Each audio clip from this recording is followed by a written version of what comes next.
Malvinas. 40 historias. Un programa de radio.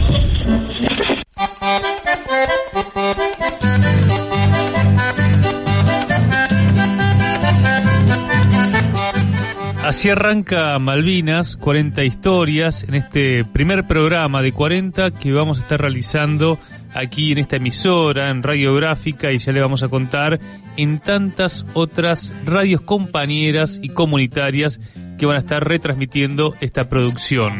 Está Julián Pelliza en la puesta en el aire, quien también ha hecho las artísticas, el Manu Rivas, que estuvo en la musicalización y en la preparación de este producto.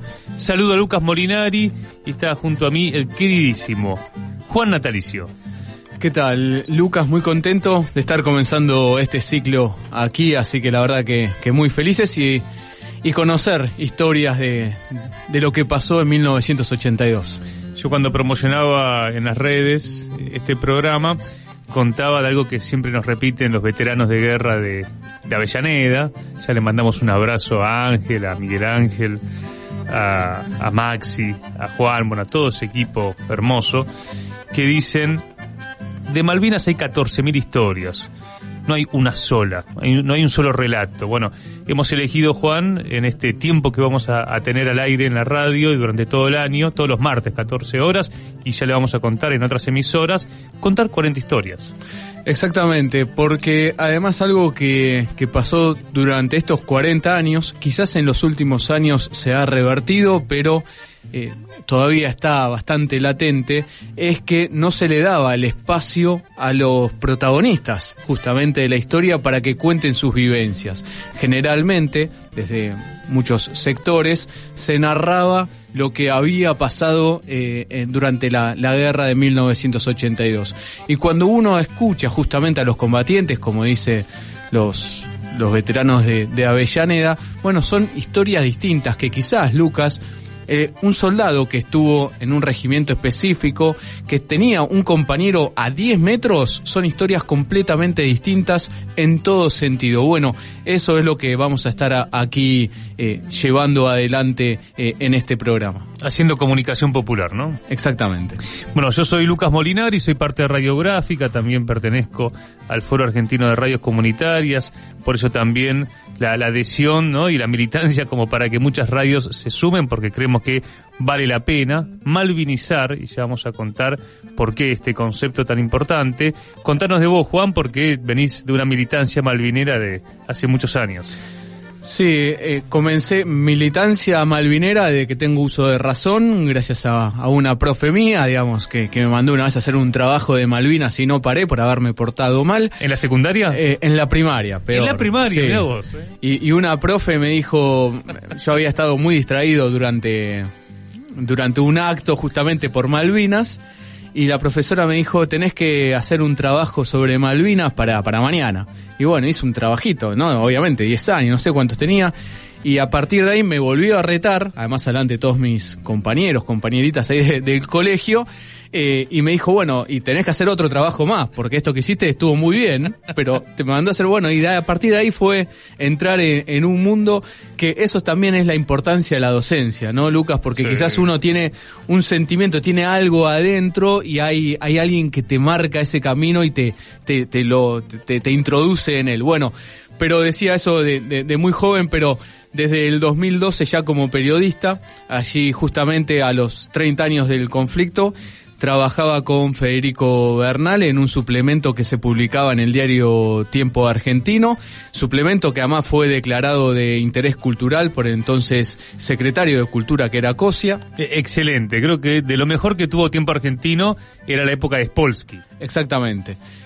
Fueron 18 fascículos, ahí a mí me tocaba hacer las efemérides, que las hacíamos junto a Federico Bernal, pero además también realizaba entrevistas. Bueno, y al poco tiempo ingresé al Observatorio Malvinas de la Universidad Nacional de Lanús, y también paralelamente comenzaba un programa de radio que ya va por su 10ª temporada este año, que es Malvinas Causa Central. Así que desde ahí ya dedicado a lleno como periodista a la causa Malvinas. Militante, pero también como periodista. Ya se da cuenta quien escucha por qué lo convocamos a Juan, ¿no? Para que se desarrolle este proyecto que es institucional de Radiográfica, que ha construido a fin del año 2021 el Auditorio Soberanía, que tiene, bueno, un mural de Malvinas de 3 metros por 2, como para que quede claro por dónde va la pelea por nuestra soberanía.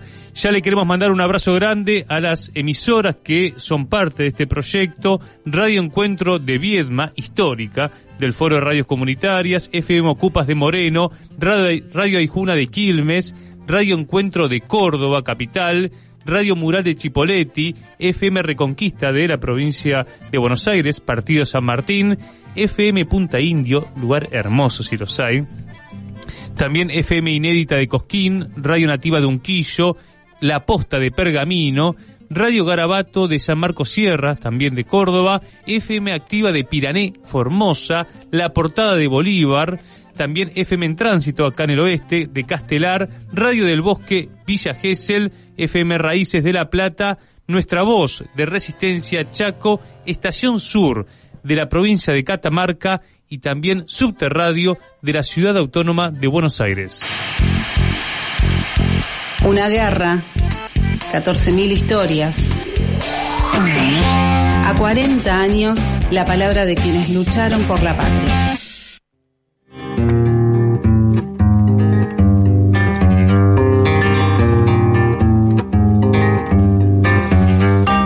Siempre decimos que un programa de radio es un lugar de encuentro, así que también vamos a estar recibiendo mensajes para conectarnos, para reconocernos en esta identidad colectiva que es Malvinas. Con el 011, que tienen que marcar desde las provincias, nuestro WhatsApp es 11 50 12 35 89. Bien, 50 12 35 89, que está activo durante toda la semana como para también conectarse con Gráfica y con el Foro de Radios Comunitarias, porque hay una gran cantidad de veteranos y veteranas de Malvinas que quieren hablar. Bueno, y aquí en estas radios comunitarias van a tener el lugar. Pero me gustaría que, además de esta propuesta de contar estas 40 historias, que sabemos que son miles, y que también esto surgió, Juan, con la pandemia, porque bueno, muchos veteranos fallecieron sin poder contar. Exactamente, y eso que decís, Lucas, es muy importante y es lo que tratamos de romper. ¿Sabes? Unas cosas perdón que me voy a poner autorreferencial, pero una cosa, y esto es para también las radios, colegas que están transmitiendo el programa. Una de las cosas que siempre me señalaban los combatientes de Malvinas, Lucas, y a veces todavía pasa, es la primera vez que me dejan contar la historia, la primera vez que me dejan hablar, y lo tenían muy guardado, o muchas veces, inclusive como va a ser la historia de hoy, que es la primera vez que hablan con un medio de comunicación.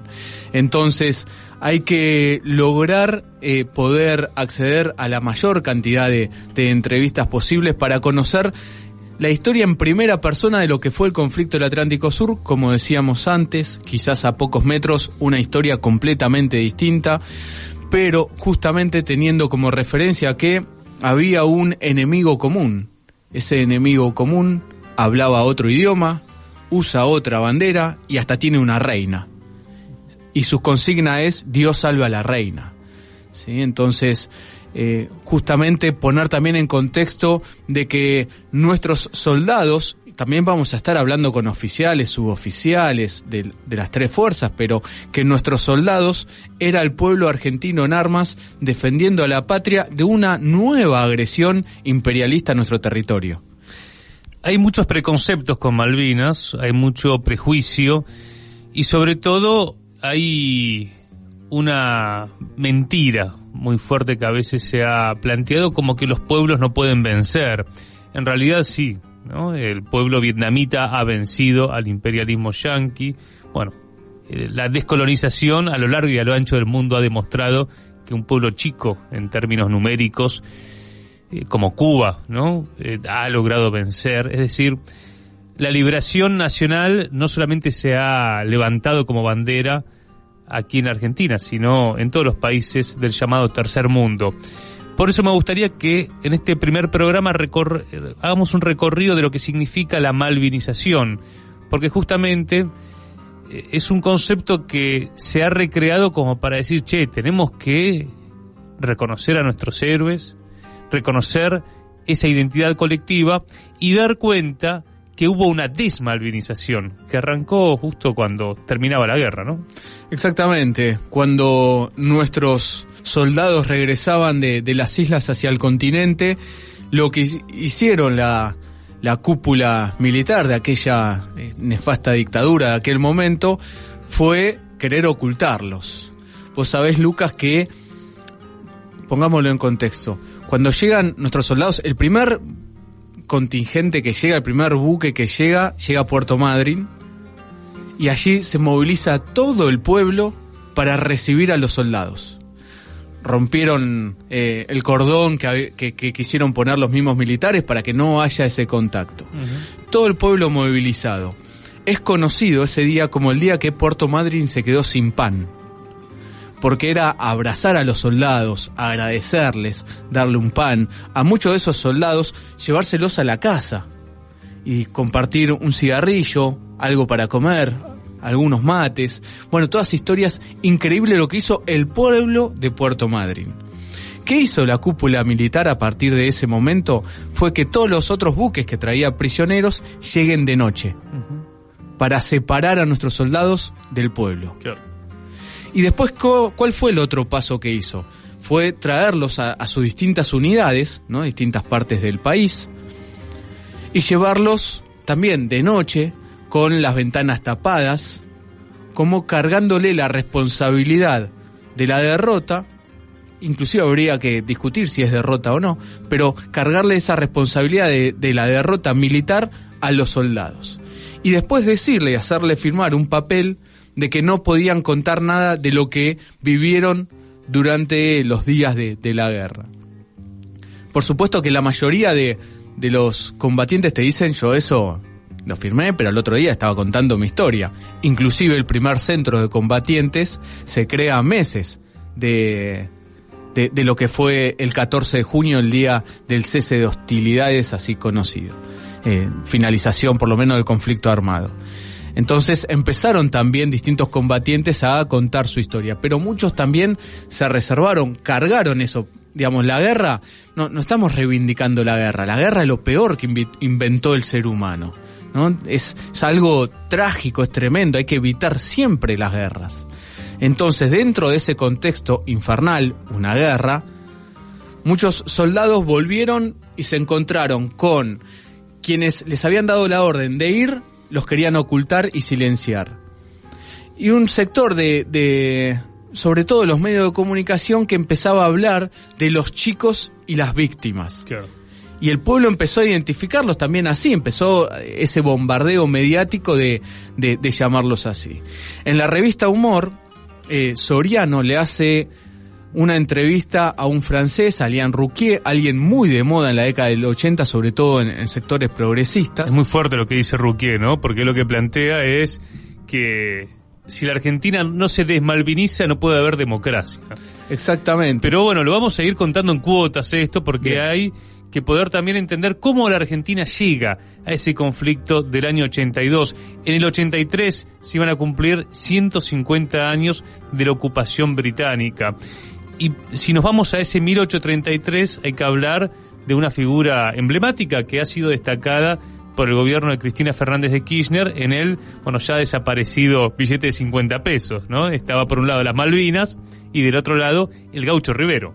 Así es, porque el gobierno anterior de Mauricio Macri no quiere quitarnos la historia, ¿no? Sí. Ocultar la historia, como que no tengamos historia. Desmalvinizar justamente. Exactamente. ¿No? 1833, recordemos que se produce una nueva invasión británica a nuestro territorio. Fueron varias, si nos vamos 1806, 1807, 1831 también a Malvinas, pero de parte de Estados Unidos, claro. ¿Sí? Digamos, los ingleses no hubieran podido desembarcar tan fácilmente en el 33 si no se producida previamente el ataque de Estados Unidos, también es muy importante decirlo. Hay algunos investigadores con documentos, con libros muy documentados que hablan que en realidad la de 1806 no es la primera invasión, sino que hay otras anteriores a este territorio. Las enumeran, inclusive hablan de documentos de Inglaterra, de que hablaba en 1711, de humillar a España y empezar a invadir para atacar todo este territorio. Pero volviendo a 1833, digamos, en realidad no es algo aislado. Pongámoslo que la invasión británica a Malvinas no es aislada. No fue casualidad, ¿sí? Era una política a largo plazo. Si algo tienen los ingleses, y esto hay que aprenderlo mucho, es política a largo plazo. El Foreign Office ha trabajado siempre en vistas a lo estratégico y a esto que, bueno, hoy se conoce claramente como el atlantismo, ¿no? Que es la OTAN, que está jugando fuerte en la guerra en Ucrania. Vamos a ir haciendo estos comentarios como para ir también recomendando, y tenemos hoy un libro en la mesa que vale la pena repasar, sobre todo para aquellos que hacen comunicación. Hablamos de Malvinas, el pasado es el prólogo, de Ediciones Fabro, de Enrique Oliva. ¿Un imprescindible, Juan? Es fundamental, sobre todo aquella que se dedique al periodismo debe leer el trabajo de Enrique Oliva, ahora vamos a decir por qué. Pero también en toda biblioteca malvinera tiene que estar el libro de Enrique Oliva, ¿no? Hay libros que los tenés que tener, y Enrique, y para nosotros también, Lucas, y quien les habla como periodistas, queremos reivindicarlo a Enrique por el trabajo que hizo durante 1982 y post-1982, que justamente vos tenés ahí el libro que es Postmortem del gran Enrique Oliva. Acá el prólogo lo hace el querido César González Trejo, César Trejo, que, bueno, recorre un poco la vida de Enrique Oliva. Bueno, cuenta que él fue uno de los fundadores del CONICET, estuvo también en la Universidad Nacional de Neuquén, hoy de Comahue, que fue muy cercano a Perón. De hecho, bueno, fue uno de los principales resistentes junto a John William Cook. Se lo apodaban en su momento como Comandante Uturunco, recordando la primera guerrilla del año 59, la guerrilla peronista.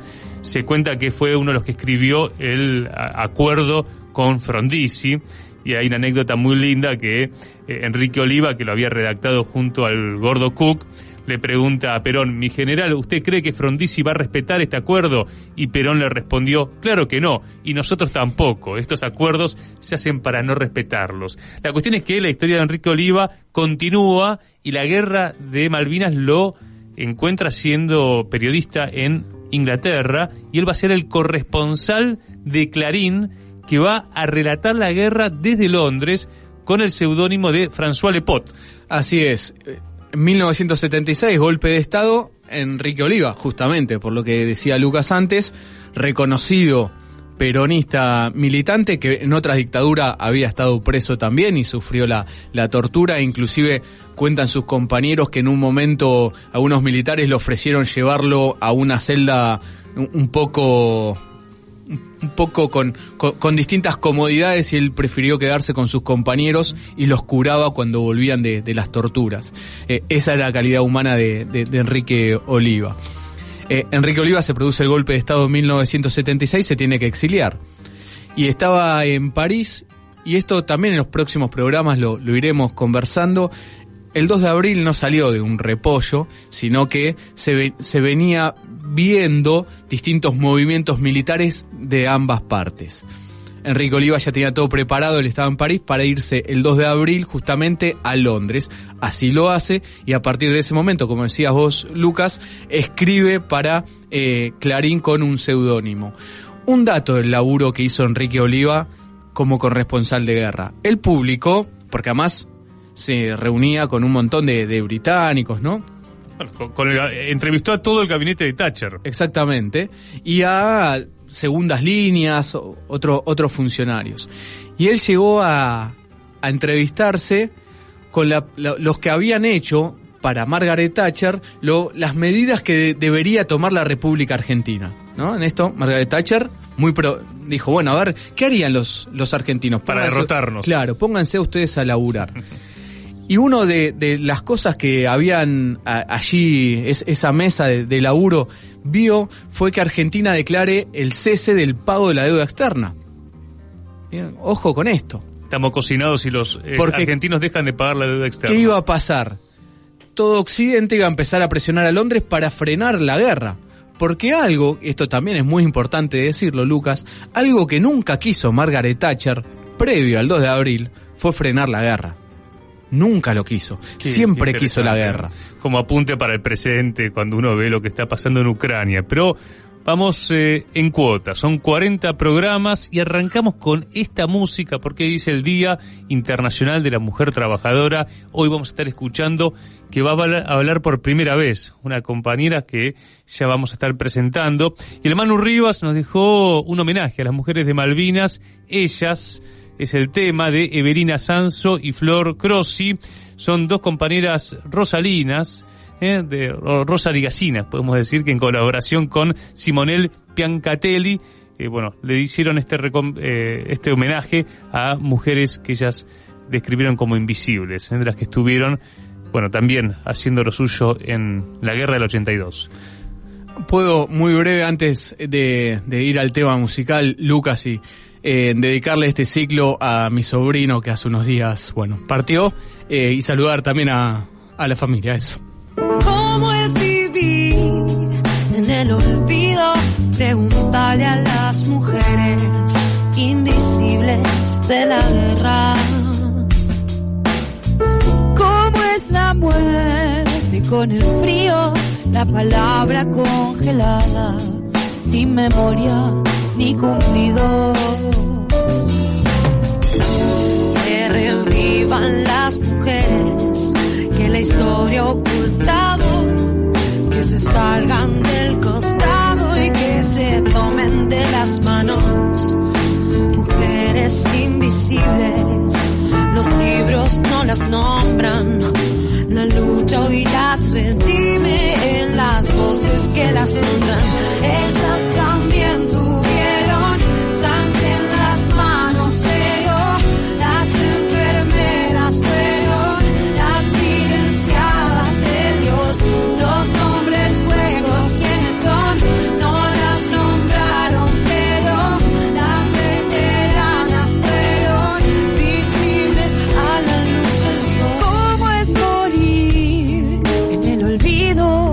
Pregúntale a las mujeres invisibles de Malvinas.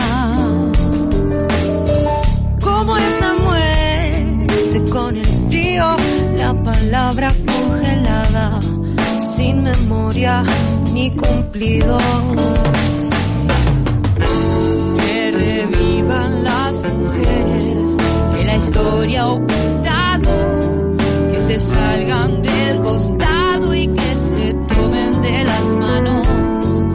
Mujeres invisibles, los libros no las nombran, la lucha hoy las redime en las voces que las honran. Ellas también tuvieron sangre en las manos, pero las enfermeras fueron las silenciadas de Dios. Los hombres fuegos, ¿quiénes son? No las nombraron, pero las veteranas fueron visibles a la luz del sol. Ellas también tuvieron sangre en las manos, pero las enfermeras fueron las silenciadas de Dios. Los hombres fuegos, ¿quiénes son? No las nombraron, pero las veteranas fueron visibles a la luz del sol.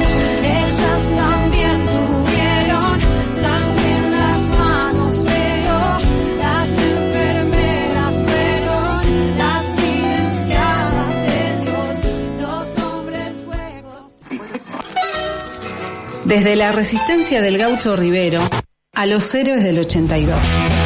La causa Malvinas en el corazón de nuestro pueblo.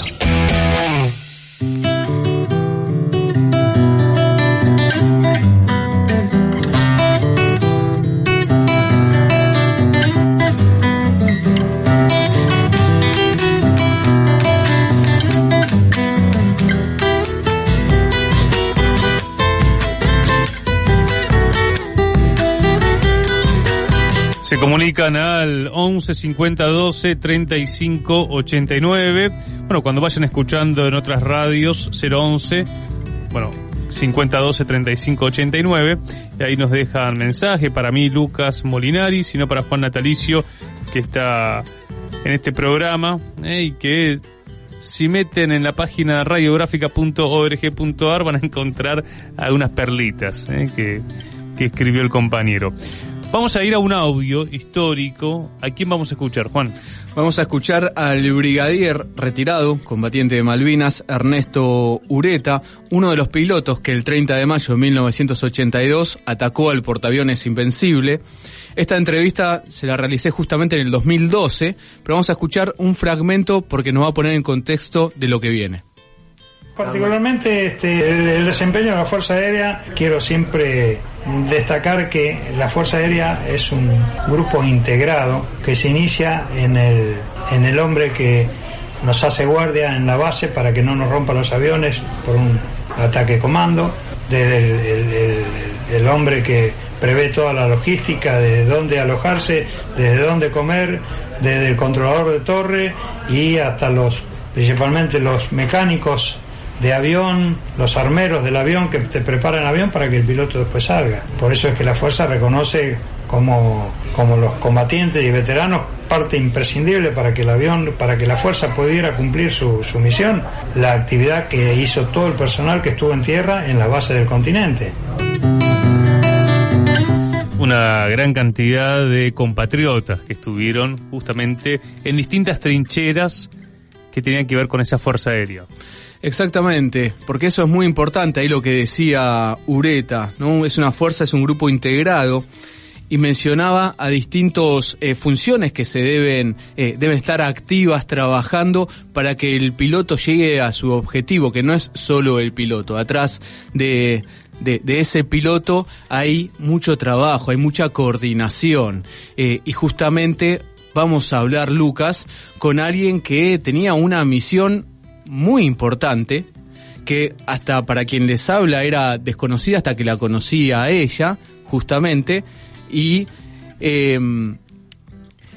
como decía Ureta, cuando hablaba voy a leerlo textual, operador de torre, lo que decía, bueno, estaba relacionado a algo en sus funciones. Vamos a hablar justamente con Patricia Maidana, que ingresó en 1980 a la Fuerza Aérea Argentina como personal civil, al Centro de Control Aéreo, justamente como radarista, misión que desempeñó durante el conflicto. Patricia, muy buenas tardes. Lucas Molinari y Juan Natalicio te hablan. ¿Cómo estás? Buenas tardes, Lucas y Natalicio, un placer hablar con ustedes. Bueno, Patricia, ante todo te agradecemos, este es el primer programa, bueno, en el Día Internacional de la Mujer, estábamos queriendo tener el testimonio de algunas de las que estuvieron justamente en esta guerra del 82, y nos contaba Juan que esta es la primera vez que vos hablas en público. Sí, es verdad, hablar por micrófono no me es nuevo, pero sí en una entrevista, y escuchando al brigadier se trae muchos recuerdos, sin duda alguna. Y ahí, Patricia, si nos vamos a 1982, primero un breve contexto, porque uno dice, bueno, vos estabas como personal civil de la Fuerza en el Centro de Control Aéreo, como radarista, pero específicamente, ¿qué era tu función? Bueno, mi función el 2 de abril cambió radicalmente. De ser civil me militarizaron y nos enteramos de que se iban a recuperar las Islas Malvinas en un operativo realmente gigantesco. Entonces, al ser bilingüe, estando en el Teatro de Operaciones Sur, en el radar, pasé a ser no solo la escucha, sino la traductora y la controladora de tránsito aéreo, haciendo los planes de vuelo desde algunos puntos del continente hacia las Islas Malvinas y las áreas circundantes. Uh-huh. Y ahí dentro de esas misiones que vos hacías, a ver, para entenderlo, vos estabas con el radar, ibas guiando hacia la ruta de vuelo, ibas guiando los aviones. Mira, cuando hay misiones, se tiene que hacer silencio de radio, o sea, no se puede hablar. Las tripulaciones hacen los operativos, los planean, y yo en el radar voy viendo sus transponders, que es la señal que emite todo avión, que la prende, y veía el operativo y veía el tránsito convergente. El tránsito convergente es el tránsito que viene hacia la aeronave o pasa por arriba, por abajo, por los laterales. Pensá que en 1982 estuvimos en guerra, pero nunca se suspendió el tránsito comercial. Es fuerte eso, ¿no? Pensar a la distancia lo que no cambió, ¿no? De hecho, bueno, hay cuestiones, pagarle la deuda a los ingleses, que se siguió haciendo. Esto es algo que uno a veces destaca porque, bueno, en un momento de guerra hay varias decisiones que se toman. Vos contás, Patricia, que, bueno, a Ezeiza seguían llegando vuelos internacionales como si nada hubiese pasado. Pero exactamente, teníamos que ver, yo al menos tenía que ver de que los vuelos comerciales, no solamente nacionales sino internacionales, no vieran los escuadrones, porque no se podía realmente. Entonces tenía que prever de cruzarlos por atrás, por arriba, por un lateral, y eso da la pericia de la tripulación, ¿no? Los pilotos realmente argentinos son reconocidos por el enemigo y por las demás fuerzas del mundo. Claro, eso te iba a preguntar porque si hay algo que se conoce de la actuación de los pilotos argentinos en la guerra del 82, es que hicieron cosas increíbles, al punto que es estudiado, ¿no? El accionar de los pilotos argentinos en fuerzas aéreas de todo el mundo. Si vos tendrías que explicarle, bueno, desde tu lugar, cómo lo viviste, a alguien que está aprendiendo de lo que pasó hace 40 años, ¿cómo contarías el accionar de los pilotos argentinos? Excepcionales. Mira, generalmente los argentinos tenemos ese concepto de que ¿cómo va a ser premio Nobel si es vecino? ¿Cómo van a ser los mejores pilotos del mundo si son argentinos? Y acá no es fanatismo. Como bien dijo ese brigadier, Fuerza Aérea es una familia. Y el debut de fuego, nuestro bautismo, fue la Guerra de Malvinas. Sabíamos que habían buenos pilotos, pero el coraje y la capacidad y la destreza realmente superaban cualquier expectativa. Por lo pronto, las aeronaves que teníamos, como nunca habíamos estado en guerra antes, teníamos aeronaves que el mercado común europeo, la Commonwealth y demás, lo tomaban como amigo. O sea, no lo detectaban como enemigo. Y los aviones nuestros, por ejemplo, Pucará, el A4Q y demás, tenían un desarrollo y una capacidad que otras aeronaves no las tenían. Sumale a eso el coraje, el arrojo, el hacerle un agujero a la carlinga. La carlinga viene a ser la pancita de la aeronave, para mirar a ver hasta dónde está el agua, para calcular y hacer vuelos rasantes imposibles hasta ese momento. Muchos pilotos, inclusive cuando hablé con algunos pilotos de Jerusalén, hebreos, me decían, no sabíamos que tenían esa capacidad hasta que lo vimos. Y eso muestra un poco lo que era la Argentina, el piloto argentino, los técnicos argentinos pusieron todo, absolutamente todo para ganar la guerra y para defender territorio, sin duda alguna, y para proteger a los que estaban en campaña. Y dentro de esa línea, recuerdo, estamos conversando con Patricia Maidana, ingresó en 1980 a la Fuerza Aérea Argentina como personal civil, al Centro de Control Aéreo como radarista, misión que desempeñó durante el conflicto del Atlántico Sur. Y dentro de esa línea, Patricia, vos hacías mención de lo que fue el 2 de abril. ¿Cómo viviste el 2 de abril? ¿Cómo, además de tu función, cómo fue todo alrededor del trabajo de ustedes? Bueno, ese día no me lo voy a olvidar jamás, porque llegué como cualquier otro día y encontré a mis colegas militares vestidos de fajina, y antes la gente, en la década del 82, no te saludaban abrazándote. Eran amables, pero no tanto, y de repente me abrazaban y me dejaban un papelito, uno, otro, y obviamente automáticamente los agarraba. Y alcanzaban a murmurar, avisa. cuando después estoy en un lugar seguro, busco un teléfono seguro, veo y eran papelitos donde decía un número telefónico y la cosa era avisar que estoy bien. Antes no había celulares. Todos los que partieron no pudieron despedirse de la familia y no se pudieron comunicar. Y los que volvieron, bueno, se pudieron reencontrar, pero nadie el 2 de abril se pudo despedir de su familia, ni de sus afectos. Entonces yo agarré el papelito por papelito y fui llamando y diciendo que se encontraba bien. No podía decir el destino, no podía decir nada, pero la familia entiende, agradecían y me sentí útil. Patricia, ¿qué edad tenías en el 82? 23 años para 24. Era una piba. Y bueno, han pasado 4 décadas. ¿Qué sensaciones tenés cuando recordás esa época? Bueno, que primero la guerra, los argentinos, el resto lo tomó como si fuera un mundial de fútbol. Y al no tener idea de lo que realmente estaba pasando, solo la gente de el paralelo 41, más o menos Río Gallego para abajo, tenían perspectivas de lo que estaba pasando porque tenían operativos de apagón y veían los aviones sobrevolar.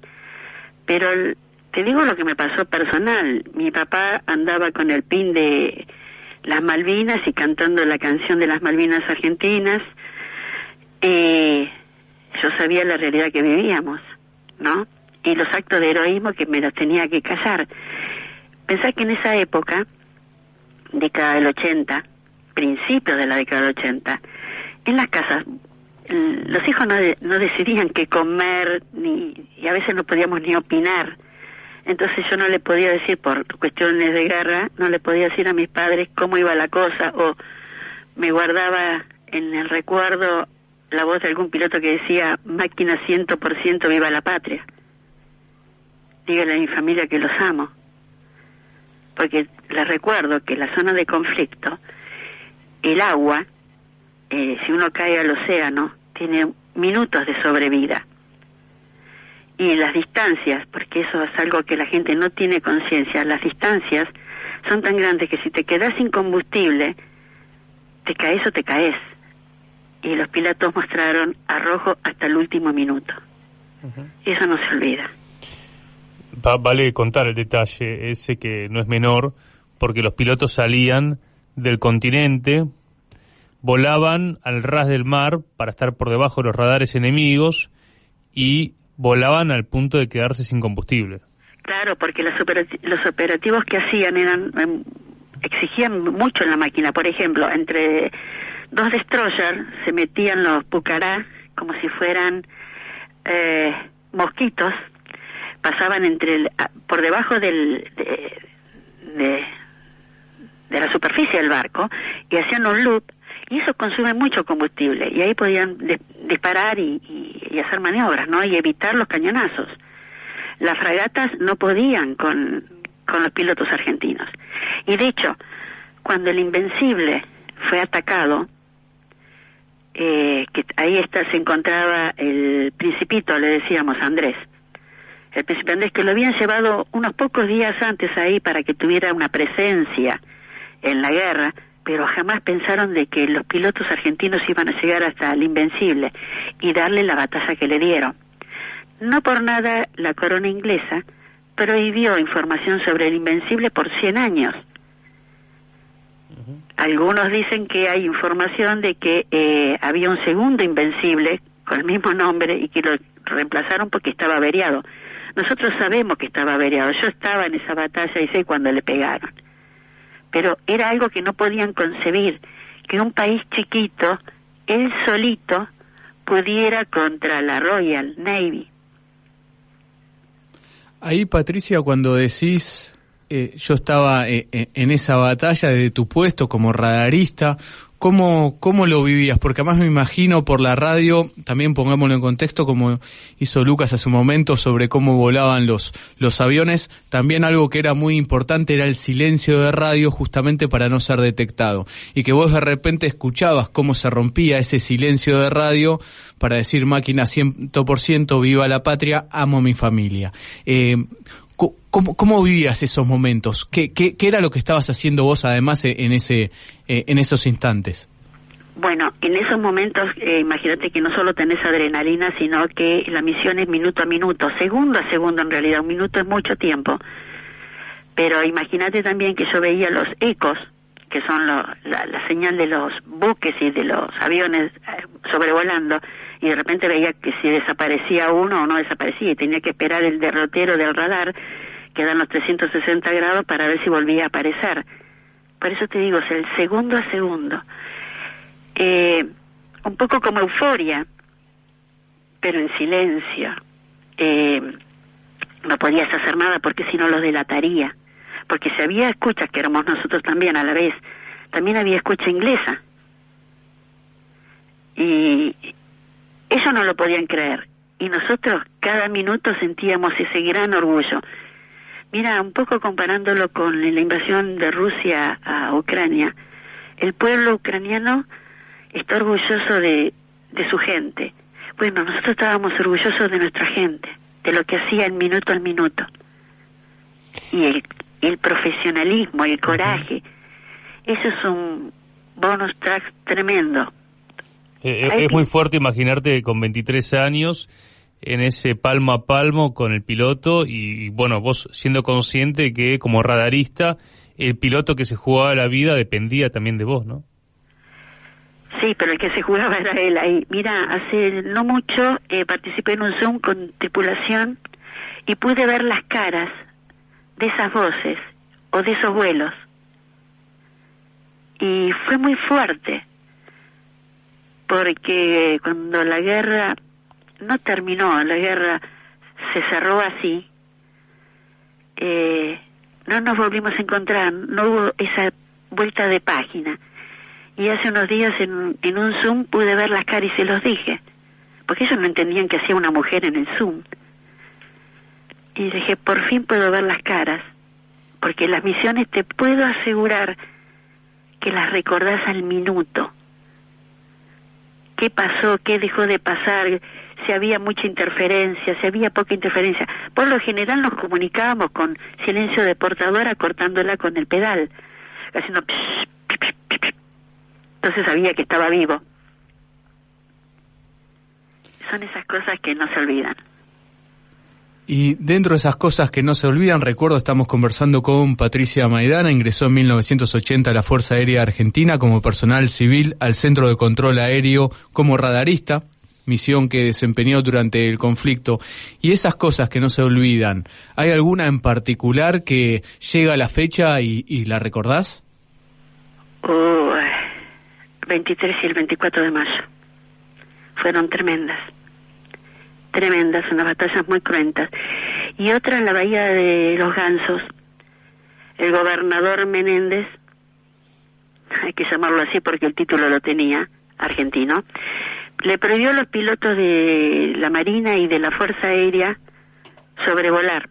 Resulta que, si ustedes tienen en la mente las islas, vieron que están divididas por un río, canal. Ahí tenían barcos ingleses de la Cruz Roja, pero en realidad estaban llenos de personal militar, cosa que está prohibido por la ley de Ginebra. Y estaban destrozando y aniquilando a los pibes del ejército argentino. Entonces los pilotos de Fuerza Aérea y los de Marina, desobedeciendo órdenes, se subieron a los aviones y a puro coraje fueron a salvar a los pibes. Hicieron tal batalla que está recordada en la Royal Navy como una de las batallas más cruentas que sufrió Gran Bretaña en toda su historia. Eso es lo que te puede marcar. Ahí no hubo gran planificación, eso fue decisión, coraje, y bueno, lo que ustedes piensan y que yo también pienso y no lo podemos decir, ¿no? Las tenían bien puestas. Cuánto para contar y cuánto olvido también. Arrancábamos hoy el programa hablando de la desmalvinización que arrancó justamente ese día de junio en el que cesó el conflicto, pero bueno, estamos haciendo un esfuerzo como para reponer la historia, reponer la memoria, ¿no? Te lo agradezco infinitamente porque es cierto, nosotros mismos notamos que, porque yo creo que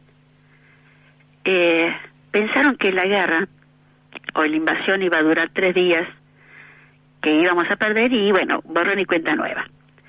Pero todo el personal que fue a combatir dio todo y superó las expectativas de los mismos comandos superiores. Y la guerra se prolongó mucho más de lo que ellos esperaban. Y cuando volvieron, los escondieron como si fuera debajo de la alfombra. Los metían dentro de unos galpones para engordarlos, decíamos, por la debilidad que tenían. Pensá que estaban con ropa que no era apta para esa zona, con casi escasez de alimentos. La mayoría de los pilotos dormían sobre cartones en hangares vacíos.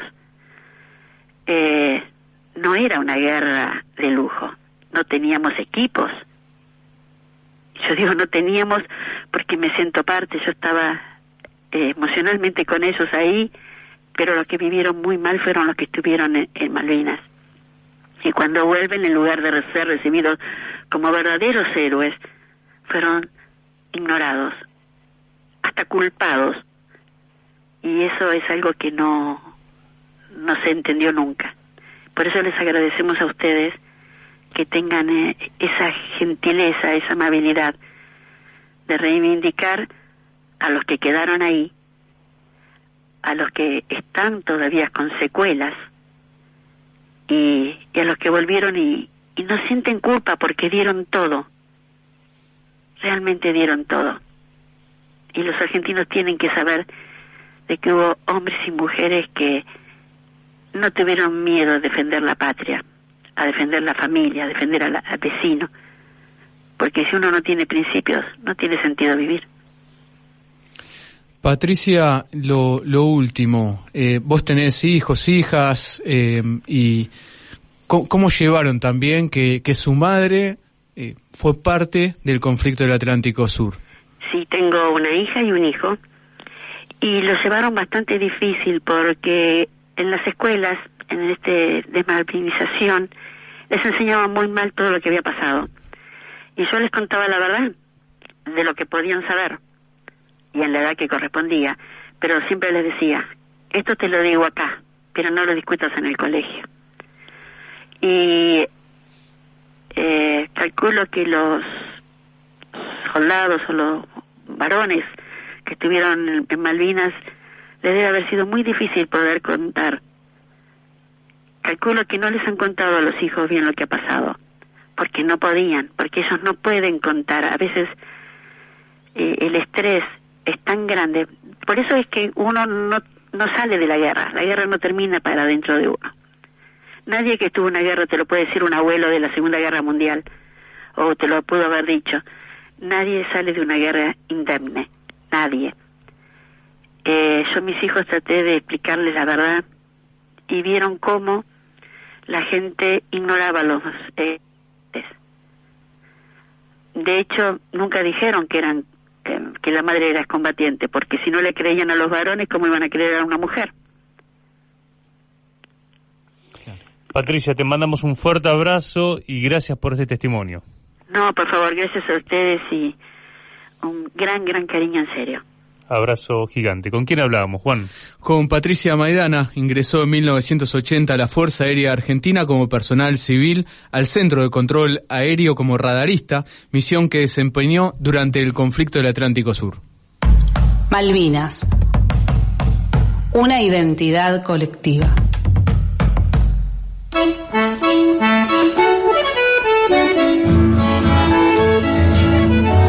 Qué manera de arrancar, con esta entrevista, que es la primera vez que habla Patricia, es un orgullo.